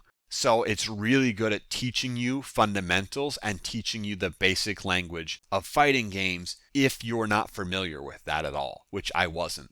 Now I am. Before I bought Them's Fighting Herds, I reinstalled Skullgirls because it recently had a bit of an uptick. It's got rollback netcode. And I went online in it for the first time. I had not played Skullgirls since 2015. I've not tried to play Skullgirls like at all. I went in, I played a character tutorial to learn what the character's special moves were, and then immediately went online with that character. And how'd you do? I won, I think, like one match. I got my ass kicked mostly, but it wasn't like a complete slaughter. A lot of the times I was getting very close to winning. It was just like 1 or 2 combos were deciding the match, and I'm like, okay, that's not too bad. But I was like really surprised at like how well I was doing, considering I had basically no practice in the game at all. I barely knew how to do like any like longer combos, so I was only doing like really, really short combos. But like my time with Fantasy Strike taught me like I was able to identify like here's when there's like a big opening for like a punish. Here's how you do like ambiguous cross-ups. Use grab as part of your mix-up. How do you do like jump-in combos? Like these are all concepts that I picked up while playing Fantasy Strike, and because of that I was able to apply them to another fighting game, and instead of getting completely washed, I only got like kind of washed. And the same has been true in them's fighting herds. I did like the basic tutorial to learn how to do some of the things, and there's certain things that in like bot matches when I was practicing, I was like, oh, I don't know how to do this, like I don't know how to throw tech, and I was go into the tutorial, where's the throwing tutorial? Okay, here it is. How do I throw tech? Okay, perfect, and then go back in and fight the bots again a little bit more. Yeah, and then like I went online. I think I've probably played like 100 matches. I have won like 3 or 4 of them. So I'm getting a wash by people in this, but like a lot of the times, best 2 out of 3 rounds. A couple of times I pushed people to 3rd round, which I'm like, okay, so I took a round, even though I didn't take the game. Like as I'm playing more, I'm seeing improvements very quickly, where I'm like, okay, like this is how I need to do combos. This is how I would prevent this. This is the kind of thing I can do to punish this thing. I'm finding that I'm playing the game, and even though I'm not winning, but I wouldn't say I'm losing either, because I am losing in the game, right? But I'm having fun losing because I'm learning and I'm able to understand what's happening at a level where I can respond to it in a meaningful way. My first match I went in and I got my ass like completely just destroyed. There was no contest. But then I was like, okay, this game has like high-low blocking, which is something that's new to me. Like that's not a thing in Fantasy Strike. So then that whole set of matches, as I kept rematching against that person, I was learning how to play defense better. So I was learning like, okay, when should I be high blocking? Like when is it obvious that my opponent's going to do an attack, like an overhead attack where I need to do a high block, versus when are they going to mix in those low blocks, so I need to do like a crouching block instead to block low. Then I started working on punishes, or like there's the new character, the goat character, has a special skill where it does a cross-up attack. And the first time I got hit by it, I was like, what the hell? And then I saw it again, I'm like, oh shit, that's a cross-up. So then when I saw it again in the future, I was like, okay, I knew to swap what side I was blocking from, and then I could hard punish it because it has a crazy long, it's very punishable if you block it. There's a bunch of concepts that I'm familiar with now that are allowing me to play the game. Like I said, I'm not winning, but I'm able to play the game at a level where it's like I'm understanding what's happening, and as I'm playing it, I'm actually learning and adapting. So I'm having a lot of fun playing it, even though I'm not winning very much. But for me, that's been really rewarding, because like 2 years ago, if I tried to do this in a fighting game, this wouldn't have happened. I would have gotten frustrated, and I would have put the game down, and I would have never played it again. Which is kind of what happened with Skullgirls. Right. And with Tekken. But now I actually understand what the game is trying to say to me, and because of that, I'm slowly learning, and I'm also having a ton of fun doing that, which is the whole reason why I kind of picked up another fighting game to play. And this one kind of fit my criteria, where it's got rollback netcode. Rollback netcode actually works better in this than it does in Fantasy Strike. I don't know how the fuck that's possible. I played matches with people at 300 millisecond ping, and it plays like they're sitting next to me. It's crazy. Yeah, that's good. It's insane. At like 200 milliseconds, that's when Fantasy Strike usually got like a little bit kind of choppy, and it was a little bit kind of like, eh. But no, it's like the matches in this are like, they all feel super smooth and super silky. It's mind-boggling.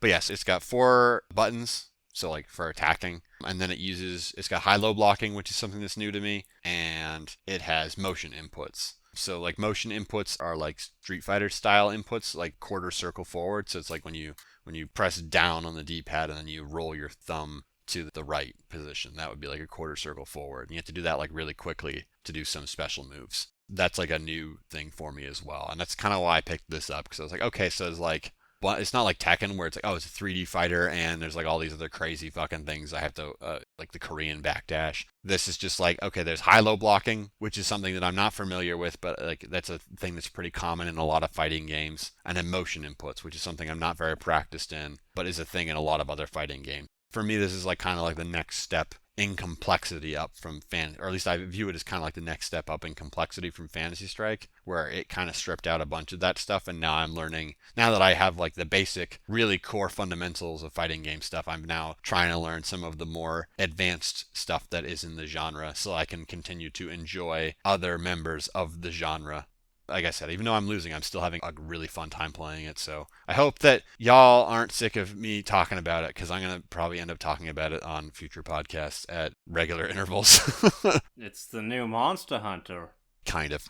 Well, for topical. Yeah. For games you played wise. And I am playing the cow character. She's great. Every other character's like kind of mean-spirited except for the alpaca. Well, I guess the sheep's kind of nice too, but like the deer and the dragon and especially the unicorn are just like complete pieces of shit. Their taunts and their like match openers are very rude. And then the alpaca just doesn't like speak English. She just like loves everything. The sheep is very nervous and the cow is like very humble country bumpkin. So I like the cow a lot. She also hits like a truck, which also might be part of why I really enjoy her. And funnily enough, so like Humble published this game, so this has Humble money behind it. Are you familiar with Tara Strong? Does that name mean anything to you? No. She's the voice actor behind Timmy Turner from Fairly Odd Parents, among other things. She's the voice actor for the cow character. Nice. So I was like, as soon as I heard it, I'm like, that sounds like redneck Timmy Turner. And then I looked up the voice actor, or I guess in this case, voice actress, and oh, it's Tara Strong. That's why it sounds like fucking bumblefuck Timmy Turner. I've only put about 12 hours into the game so far, but it's like the only thing I've been playing this week in between doing several hour-long art sessions. Yeah, it's really fun, and I can't understate the amount of joy I have now that this genre, because I wrote an article in 2019 called Fighting Games Are Fucking Hard, and you should go read it. And it was about how I was always really interested in the genre, but I could never really penetrate the genre. And Fantasy Strike was the first time that I felt like I was able to do that. I wrote that article when I had just started playing Fantasy Strike. I feel like I should do a follow-up article, maybe titled Fighting Games Are Still Fucking Hard, but I love them. Because that article is really, for me, it wasn't like a negatively slanted article. I thought it was a very positive article about how I thought fighting games were amazing, and I really wanted to start playing them and enjoying them and getting in on them, but I couldn't figure out how to. And I have gotten to the point now where Fantasy Strike was my first sensei, and it taught me how to get into fighting games. And now I was able to, like I played Skullgirls for a couple of hours, and I was like, wow, I actually like kind of understand what's going on in this game. But it has a couple more buttons than I wanted to fuck around with. So I'm like, is there something a little bit simpler than this? And then I looked around and I'm like, oh, them's fighting herds. That only requires 4 buttons and like high-low blocking and motion inputs. Yeah, I think I could do that. I have a lot of joy with the fact that I can finally enjoy this genre the way that everyone else who's really into fighting games is able to, because it's a genre that speaks to me on a fundamental level. So the fact that I finally have like an open dialogue with these games now and can actually play them and enjoy them, I think that's really fantastic. I kind of monopolized that a bit. I should have given you more time to talk. Anyway. No. I'm not big on fighting games, so I don't really have much to kind of contribute to the conversation. Yeah, it's like that and roguelikes. They've become like 2 of my favorite fucking genres as I've delved into them more and gained a greater appreciation for them. Those 2 genres I don't feel like they can mix together very well. A roguelike fighting game, that would be... Yeah, that sounds like it'd be pretty Weird. Shitty. You like unlock new special moves on every run, so your character starts off like fucking useless. Oh my fucking god. Anyway. Just fighting a slime at the beginning. Yeah. Oh man. It's gonna be our video game. Yeah, it'll be our video game. The fucking Frosty Canucks presents fucking... I don't even know what we call We're it. announcing this on April Fool's. It'll be like, this was an elaborate April Fool's. Yeah. plan. That was all I had for games. So are we ready to wrap up the podcast? Oh yeah. Alright. Thank you all for joining us this week on the Frosty Canucks. You can follow us on Twitter at the Frosty Canucks or on any of the platforms this podcast is available on, such as Anchor, Stitcher, or Spotify. Spoofy. You can follow myself at Javum Animation. That's JAVM Animation. I post what I've been playing, and I've finally started back into art after a 7 to 8 year hiatus, after I convinced myself that art was not something that I was interested in. And after spending already 20 hours in 1 week, that's clearly changed. Sorry, side tangent for a bit. I'm going to hijack this for a second. What you posted on Twitter was actually like really good, considering I didn't know you had any artistic ability at all. I need a lot more practice. I know Jen does, because she was all like, oh, look at how artsy I am. And, like, you know, you guys have seen me go from, like, Shittown 3000 art to, like, better art over the course of however long I've been posting it. And I've been doing, like, shitty doodles since forever. But I had no idea that you were, like, into art at all. Yeah, I stopped in grade 11. A lot of that was to do with the fact that I was convinced that art wouldn't really pay the bills or anything like that. I mean, so it doesn't. Focusing on that. But No, it's it a great doesn't. hobby to have in your downtime, Yeah. especially if you work with computers, because it's so far removed from that. Yeah. Yeah, you could follow me for any of, like, those kind of drawings. I'm gonna practice a fuck ton. He's got some really good Pokemon on there, considering the man hasn't drawn on, like, a tablet in fucking years. Anyway, your shit. My shit. You can follow me on Twitter at FrostyLight. That's where everything goes. You'll find out about new art. You'll find out about new posts. You'll find out about when I am streaming. For all the individual stuff for those. Go read my stuff on my blog, frostylight.ca. I won't have anything of any consequence going up next week, but go read my articles that are there anyway. I wrote one about Hitman last month. It's pretty good if you haven't read it. I highly recommend you read it. I am thinking that there's going to be some fighting game related content coming out on the site in the coming weeks, just based on my experience with herds. Yeah, I don't know what else will pop in there, but we'll see. You can go to Instagram if you just want to follow my art stuff. I don't post in progress pieces there. I only post the finished ones. So if you're watching me on Twitter, you can see like the shit show before I finish the drawing. If you just want to see the finished stuff, Instagram, follow there. It's just art. And Twitch is where I stream almost every Friday. I say that knowing that I'm not going to be streaming tomorrow because I want to have a long weekend where I do nothing. But normally I do video games or art over there. I think I'm getting comfortable enough with the new style I spent most of March developing and working on that I could go back to actually doing art streams again, because it wouldn't be me just farting around with the same thing over and over and over again. But yeah, twitch.tv/FrostyLight for streams on Friday at 4 p.m. Eastern time, usually. That's it for me. Thanks everyone for joining us, and stay frosty.